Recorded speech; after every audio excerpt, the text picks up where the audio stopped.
गोष्ट नीट ऐका, समजून घ्या. एक सुंदर गाव होतं. त्या गावात अनेक प्रेक्षणीय स्थळं होती. त्यामुळे ते गाव खूप लोकप्रिय होतं.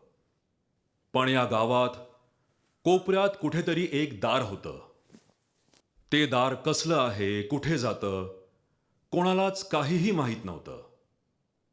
कारण ते दार उघडण्याची कधी कोणी हिम्मतच केली नाही.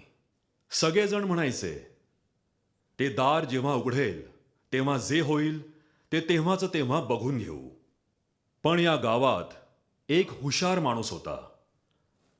त्याला प्रश्न पडला, या दाराचं रहस्य काय? त्याने विचार केला आणि उत्सुकतेने ते दार उघडलं.